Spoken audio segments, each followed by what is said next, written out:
కార్తీక మాసంలో చేయవలసినటువంటి ముఖ్యమైన విధి విధానాలు ఏమిటి?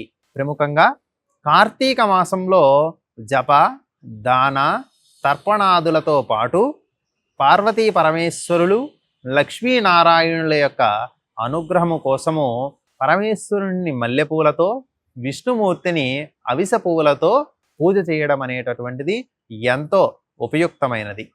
ఈ మాసంలో చేసేటటువంటి ఏ పని అయినప్పటికీ, అనగా నదీ స్నానము, దీపదానము, ఇతర అనేకమైనటువంటి దానాలు అక్షయ ఫలితాన్ని ఇస్తాయి. కాబట్టి చేసిన చిన్న పని అయినప్పటికీ కూడా విశేషమైనటువంటి ఫలితాన్ని ప్రసాదిస్తుంది. అందువలన ప్రతి ఒక్కరూ కూడా ఈ కార్తీక మాసంలో వచ్చేటటువంటి శుభ సమయాలను ఉపయోగించుకోవడం ఎంతో ముఖ్యమైనటువంటి విధి విధానంగా చెప్పబడింది.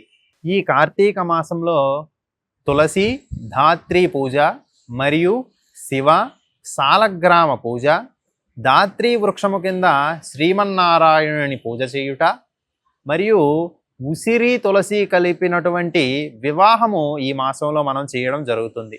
ఇలాంటి విధి విధానాలన్నీ కూడా చేయడము మరియు ఉల్లి, వెల్లుల్లి, ముల్లంగి వంటి తామసిక స్వభావాన్ని కలిగించేటటువంటి ఆహార పదార్థాలను విసర్జన చేయడము, బ్రహ్మచర్యము, ఏకభుక్తము, నక్తము వంటి విధానాలతో ఈ కార్తీక వ్రతం చేయడం చాలా ఉపయుక్తమైనది. ఇష్టదేవతారాధన, స్తంభదీపము, తోరదీపము వంటి అనేక విధాలుగా శివుడిని అర్చించడము, దీపాలకు ప్రముఖ పాత్ర కల్పించినటువంటి కార్తీక మాసంలో దీపాలను దానము చేయుట అంటే మనలో ఉండేటటువంటి అజ్ఞానాన్ని ఆ జ్యోతి స్వరూపంలో జ్ఞానాన్ని మనకి తిరిగి ప్రసాదించుట కొరకు దీపాలను దానం చేయడం చెప్పబడింది.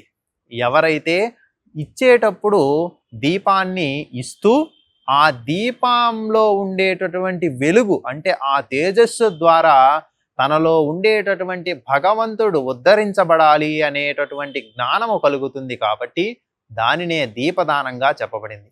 అసలు దానము అంటే మనము ఏదైతే సంతోషంగా స్వీకరిస్తామో ఆ స్వీకరించినటువంటి పదార్థమే ఎదుటి వ్యక్తికి ఇచ్చినప్పుడు తను అనుభవించడం ద్వారా వచ్చేటటువంటి ఆనందాన్ని చూసి మనము కూడా ఆనందం పడితే అది దానము యొక్క గొప్పతనంగా చెప్పబడింది. ఎవరైతే ఈ విధమైనటువంటి దానాలు, జపములు, నదీ స్నానము వంటివి విధానాలను ఈ కార్తీక మాసంలో చేస్తూ ఉంటారో వారికి పరమేశ్వర అనుగ్రహము చేత కైవల్యము కలగడానికి, లక్ష్మీనారాయణుల అనుగ్రహము చేత విష్ణు సాయుధ్యం పొందడానికి ఎంతో అవకాశం ఉంటుంది. ఇలానే వినాయక అనగా గణపతిల వారి ఆరాధనకు, హరిహరసుతుడైనటువంటి అయ్యప్ప స్వామి యొక్క ఆరాధన, భవానీ దీక్ష, అయ్యప్ప మాలలు ఇలాంటివన్నీ కూడా మనలో ఉండేటటువంటి తామసికమైనటువంటి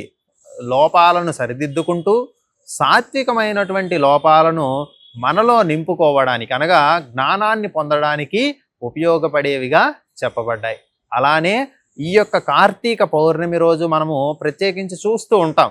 అందరూ కూడా 365 ఒత్తులు వెలిగిస్తూ ఉంటారు. అంటే ఒక్కొక్క ఒత్తు కూడా ఒక్కొక్క రోజుకు ప్రతినిధిగా చెప్పబడింది. కాబట్టి 365 రోజులు దీపములు మేము పెట్టలేము అనుకునే వాళ్ళు ఈ యొక్క కార్తీక పౌర్ణమి రోజు ఈ కార్తీక మాసంలో ఏదైనా ఒక ప్రత్యేక దినం రోజు ఆ యొక్క 365 ఒత్తులను వెలిగించడం ద్వారా సంవత్సరము చేసినటువంటి పూజా ఫలితాన్ని పొందడానికి అవకాశం ఉంటుంది. అవకాశం ఉంది కదా అని ఉపయోగించుకుందాం అనుకోవద్దు. ప్రతిరోజు కూడా తమ తమ ఇళ్లలో ఆ యొక్క దీపారాధన అనేటటువంటిది చేయండి. పూజ అంటే మనలను మనం ఉద్ధరించుకోవడం. ఎవరు కూడా ఎదుటి వ్యక్తి మనని ఎప్పుడూ ఉద్ధరించలేరు. కాబట్టి భగవంతుడి అనుగ్రహము చేత మనల్ని మనం ఉద్ధరించుకోవడం కోసం చేసేటటువంటి కార్యక్రమమే పూజ. కాబట్టి అందరూ గమనించండి, ఆ ఉమాపతి అనుగ్రహాన్ని పొందండి. స్వస్తి.